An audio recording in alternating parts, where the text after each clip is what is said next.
Hi friends, मी श्वेता। आज आपण पाहणार आहोत पावभाजी। कुकरमध्ये बटाटे, वाटाणा, फ्लावर, शिमला मिरची मी बारीक कट करून स्वच्छ धुवून शिजवायला ठेवलेली आहे। फक्त एक शिट्टी मी काढून घेतलेली आहे। त्यानंतर चेक केले, सगळ्या भाज्या आपल्या व्यवस्थित शिजलेल्या आहेत। याला स्मॅश करून घेऊया। जर भाज्या शिजल्या नसतील तर परत एक शिट्टी द्यावी। कढईमध्ये 2 मोठे चम्मच तेल, यामध्ये बारीक चिरलेला कांदा व्यवस्थित ब्राऊन होईपर्यंत फ्राय करून घ्यावा। त्यानंतर यामध्ये आपण 2 मोठे टोमॅटो बारीक चिरलेले ॲड करूया। टोमॅटोसुद्धा व्यवस्थित फ्राय करून घेऊया। टोमॅटो सॉफ्ट होण्यासाठी आपण याच्यावर थोडं मीठ ॲड करूया।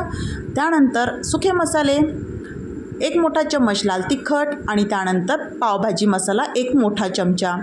तुम्ही तिखट आपल्या आवडीनुसार कमी जास्ती करू शकता। व्यवस्थित मिक्स करून घेऊया। त्यानंतर याच्यामध्ये थोडं जे भाज्या शिजल्या होत्या तेच पाणी आपण ॲड करूया। त्यानंतर हा जो मसाला आहे हा व्यवस्थित असा शिजवून घेऊया। भाजीला कलर खूप छान येतो। भाजीला कलर येण्यासाठी तुम्ही लोखंडी भांड्यामध्ये फ्राय पॅन असू द्या किंवा कढई असू द्या, यामध्येच ही भाजी बनवा। तुम्ही बघू शकता याच्यामध्ये खूप छान असा कलर येतो।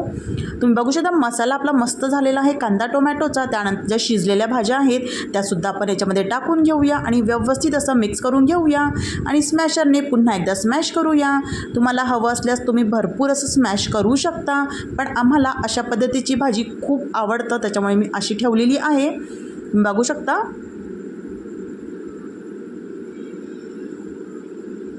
त्यानंतर आपण याच्यामध्ये टाकूया परत 1 चमचा पावभाजी मसाला, मिक्स करून घेऊया।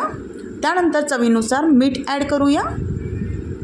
याआधीसुद्धा आपण मीठ ॲड केलेलं आहे टोमॅटो शिजण्यासाठी, ते लक्षात घेऊनच आपल्याला याच्यामध्ये मीठ ॲड करायचं आहे। परत एकदा मिक्स करून घेऊया।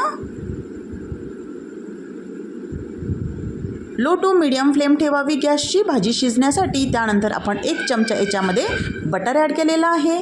बटरसुद्धा व्यवस्थित मिक्स करून घेऊया। तुम्ही बघू शकता कलर मस्त आलेला आहे भाजीला। 5 ते 6 मिनटं व्यवस्थित अशी उकळी येऊ देऊया। त्यानंतर आपण याच्यामध्ये बारीक चिरलेली कोथिंबीर ॲड करूया। आपली पावभाजी जी आहे ती तयार झालेली आहे। तुम्ही नक्की करून बघा, अगदी झटपट ही पावभाजी तयार होते। त्यानंतर आपण पाव गरम करून घेऊया। त्यासाठी 1 चमचा मी बटर ॲड केलेला आहे तव्यावर आणि आपली पावसुद्धा आपण याच्यावर मस्त असं भाजून घेऊया। तुम्हाला मसाला पाव बनवण्याचा असेल तर पावभाजी थोडी याच्यामध्ये तव्यावर टाकून घेऊया आणि पाव त्याच्यावरमध्ये ॲड करून गरम करून घेऊया। मसाला पाव तयार आहे। रेसिपी आवडली असेल तर चॅनलला सबस्क्राईब, व्हिडिओला लाईक, शेअर, कमेंट करायला विसरू नका। पुन्हा भेटूया। Bye bye.